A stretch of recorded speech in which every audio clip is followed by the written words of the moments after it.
السلام علیکم دوستو، دیہات کا سہانا وقت، نہ پکی سڑکیں، نہ موبائل، نہ کوئی اسکرین، بس مٹی کے صحن، ہرے بھرے کھیت اور بچوں کی ہنسی سے گونجتی گلیاں۔ باندر قلعہ ان دنوں کا مقبول ترین کھیل تھا، جو اکثر شام کو اسکول کے بعد یا گرمیوں کی چھٹیوں میں کھیلا جاتا تھا۔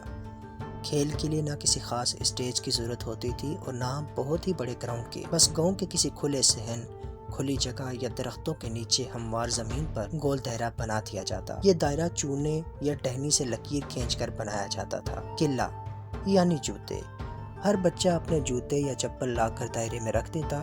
پرانے مٹی سے بھرے جوتے، جن پر نہ کوئی برانڈ ہوتا تھا نہ قیمت، مگر ان میں خوشیاں چھپی ہوتی تھیں۔ ایک بچہ باندر بنتا جو دائرے کے بیچ جوتوں کی حفاظت کرتا۔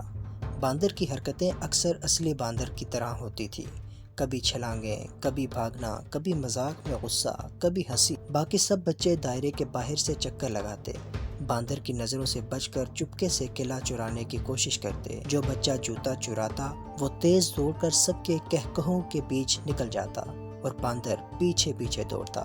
مٹی اڑتی، ہنسی گونجتی، سب ننگے پاؤں ہوتے یا کبھی کبھی ٹوٹی چپلوں میں کھیلتے۔ اکثر بچے پرانے کپڑوں میں، ہاتھ میں چنے یا گڑ کی بڑیاں لیے کھیل شروع کرتے۔ پیچھے سے جب ماں یا دادی کی آواز آتی، "ارے او چھوٹے، کپڑے خراب مت کرنا۔" دوستو، اس کھیل میں جیت ہار سے زیادہ بچپن کی خوشبو ہوتی تھی۔ باندر قلعہ صرف کھیل نہیں تھا، بلکہ وہ وقت تھا جب نہ جسم تھکتے تھے نہ دل، جہاں مٹی میں لت پت ہونا اصل خوشی ہوا کرتی تھی۔ چینل کو سبسکرائب اور لائک ضرور کریں تاکہ ہمارے آنے والی ویڈیوز آپ کو وقتاً فوقتاً ملتی رہیں۔